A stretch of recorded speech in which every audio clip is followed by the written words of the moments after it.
jigar qotishi, keyin pochka dimlanib, o't qopimda muammolar bo'lgan. Juda ham og'ir, operatsiya qilmasak bo'lmaydi degan jigarimni. Keyin bu ganoni ishonib ishonmay ichib zo'r natija olganman. Hozirgi vaqtda men jigarim ham top-toza, o't qopim ham, pochkamda ham muammolar yo'q. Lekin bu natijalarimni o'zimni yaqinlarim bilib, ular ham hozir iste'mol qilib, natijalar juda ham zo'r. Boshida ishonmagansiz? Yo'q, ishonmaganman. O'zim biznes uchun ishlaganman, hattoki o'zim ichmaganman.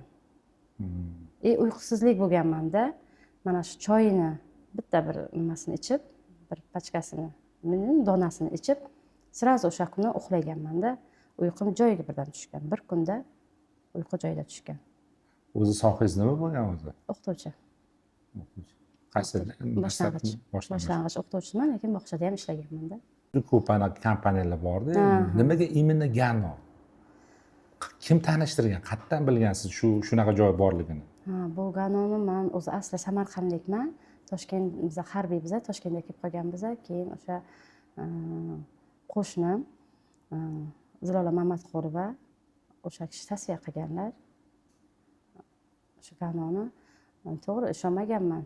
Buni men yaqinlarimga ham aytmaganman. Agar aytsam qo'y hammasi firibgar, ular aldaydi, ularning ishi faqat pul olish deb aytadi deganda, shunaqa deyishadi-yu, bu tabiiy hol.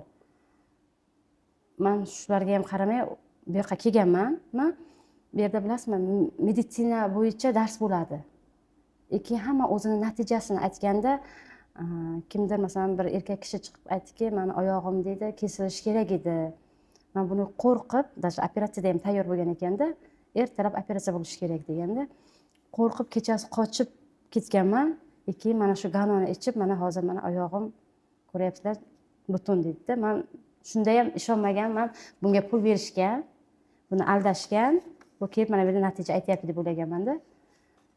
Yo'q, o'zimda natija bo'lgan. Aytdim-ku, o't qopimdan, jigarimdan natija olganman. Nima deydi? Baribir sog'liq bo'lmasa, hamma narsa bir teng-ku. Hozir odamlarda pul bor, sog'liq yo'q-da. Bizlarda vaqt ham joyida, vaqt ham o'zimiz nimamizda. Vaqt erkinligi bor bu yerda ham. Hamma narsa, nima deydi? Hech narsa abadiy emas ekanda. Shu narsani mana ham bu yerda bilasizmi, aurasi yaxshi. Bu yerda insoniylikni, o'zini qadrini o'rgatar ekanda. O'z qadrini. Bu yerda deganingiz qayerda? Ganoda. O'zimni qadrlashni o'rgandim. Ganoda kelib. Inson qadrini o'rgatar ekan. Oldin masalan, nima deydi? Dunyo hech narsa abadiy emas ekanda. Mana g'amga tushsangiz ham hammasi o'tkinchi ekan. Ganoda o'z qadrini o'rgatar ekan. Insonni o'ziga tortadi, xotirjamlik bor bu yerda. Dunyo tashvishlarini unutar ekansiz-da. Ganoda tiklandi. Sog'lig'im ham tiklandi. O'zimni qadrlashni ham o'rgandim. O'z qadrimni bildim. Pul erkinligi ham bo'ldi. Keyin nima deydi? Asabiylik degan narsa bo'ladi-ku. O'sha narsalar hozir hammasi joyida. Asabiylashmayman. Hozir men bomdoddan turaman. Kun bo'yi energiyam yetadi-da. Charchoq degan narsalar yo'q. Vaqtlim. Mening yoshim 38 da. Gano mahsulotlarini doimo iste'mol qilaman. O'zimni yaxshi his qilaman.